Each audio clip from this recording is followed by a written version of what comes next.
Hello everyone, চলে এসেছি আরও একটা রিসেপশন পার্টির ভ্লগ নিয়ে। এর আগের দিন যে ভিডিওটা দিয়েছিলাম ওটাতে তো দেখতেই পেয়েছো পাড়ার এক দাদার বিয়ে, তারই বিয়ে খেয়েছি। এবার ছিল বৌভাত। বৌভাতের দিন সন্ধে সন্ধে সবাই মিলে রেডি হয়ে চলে এসেছি, আর দেখলাম স্টল টলও বেশ ভালোই বসে পড়েছে। তাই জন্য লোভ সামলাতে না পেরে সবার আগে আমি দাঁড়িয়ে পড়লাম ফুচকা স্টলে।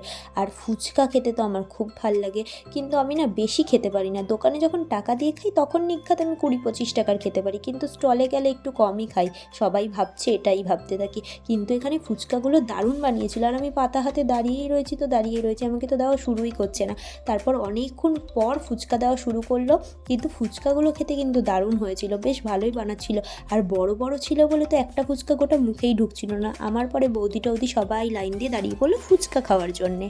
আর জানো, এখানে আমরা কম্পিটিশন করছিলাম কে কটা ফুচকা খেতে পারে উইথ ঝাল। আর সামনে যেই সবুজ শাড়ি পরা বৌদিকে দেখতে পাচ্ছ, মানে সোনা বৌদি কিন্তু প্রচুর ঝাল খায়, গোটা গোটা লঙ্কা খায় ভাতের সাথে। তো তার সাথে তো আমরা পারবো না, তাই জন্য 2-1টা করে ফুচকা খেয়েই আমরা এগিয়ে যাচ্ছিলাম।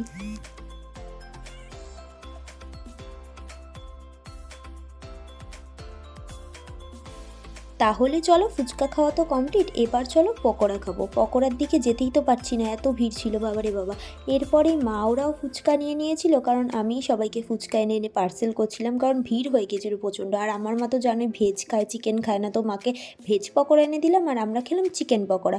চিকেন পকোড়াটা খেতে কিন্তু বেশ ভালোই হয়েছিল। এখন না শীতটা কমে গেছে, এই দাদার রিসেপশনের সময় বেশ ভালো শীত ছিল। হ্যাঁ, বুঝতেই পেরেছো এই ভিডিওটা অনেক দিন আগের।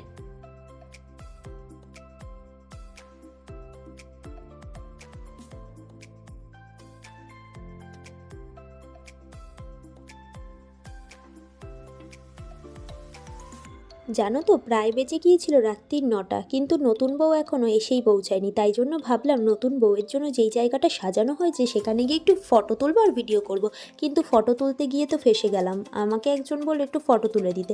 আমিও বেশ ভালো মেয়ের মতো ওনাদের বললাম একটু পোজ দিন এই দিন, কিন্তু ও বাবা, সে তো দেখি একটুখানি করলে সে মানুষ মাথায় উঠে যায়। উনি আবার নিজ থেকে নিজের ভাতিজি, মানে যারা যারা আছে তাদের সবাইকে ডেকে নিয়ে এসেছে যে আয় আয়, মেয়েটা খুব ভালো ফটো তুলে দিচ্ছে। না মানে ভালোর তো একটা সীমা থাকে, তাই না? এই যে আমার বাচ্চা কাচ্চা, চল চল, পকোড়া শেষ হয়ে যাবে, চল জলদি। আর আমাদের ফটো তোলা শেষ হওয়ার আগেই দেখি কন্যাযাত্রীও চলে এসেছে। আর কত সুন্দর সুন্দর তত্ত্ব, এই তত্ত্ব ব্যাপারটা আমার তো দারুণ লাগে। আর এই যে ফলের পিসগুলো দেখছো, এগুলো কিন্তু আসলে ফল না, এগুলো কিন্তু প্রত্যেকটাই মিষ্টি, দারুণ দেখতে ছিল, মনে ছিল একেবারেই রিয়েল। এরপরে আমরা আর বেশি দেরি করলাম না, কারণ বাড়ি যেতে হবে, অনেকটা রাতও হয়ে গেছে, তাই জন্য তাড়াতাড়ি করে খেতে বসে পড়েছিলাম। আর খাবার দিতে প্রচুর লেট করছিল, কারণ ওনাদের নাকি রান্নাবান্না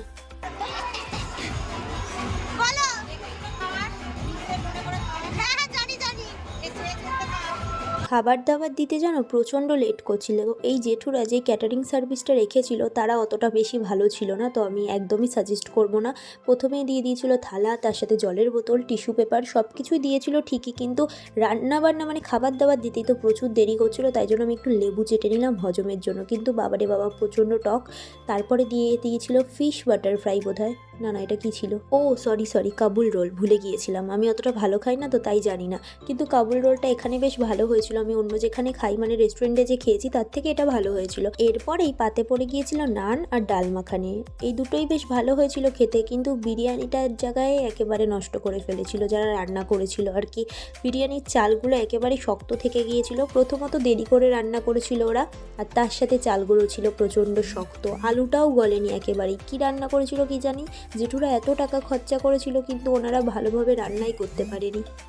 যেই ক্যাটারিংয়ের লোকদের কথা আমি বলছিলাম, তাও খিদে পেট ছিল, তাই জন্য যা যা খাবার ছিল সেগুলো তো আর নষ্ট করা যায় না। আর আমি মনে করি অন্ন নষ্ট করা একেবারেই উচিত নয়, তো সেগুলো ফটাফট সে খেয়েই ফেললাম। কিন্তু কি বলতো, পেটকে শান্তি দিয়ে যতটা খাওয়া যায় ততটাই ঠিক আছে, জোর করে না খাওয়াটাই উচিত। তো এতটা খাবার নষ্ট হয়েছিল, আমার কিছু করার ছিল না, খাওয়া যাচ্ছিল না, চালগুলো প্রচণ্ড শক্ত ছিল। তারপর ফাইনালি চাটনি পাঁপড় আর মিষ্টি দিয়ে খাওয়া দাওয়া শেষ করলাম। আর এদিকে আমার মাও উকি দিয়ে দিয়ে দেখছে, কারণ অনেক ভিড় হয়ে গিয়েছিল। তো ভিডিওটা কেমন লাগলো অবশ্যই কমেন্টে জানিও, ভালো লাগলে লাইক করো, চ্যানেলটাও সাবস্ক্রাইব করে দিও।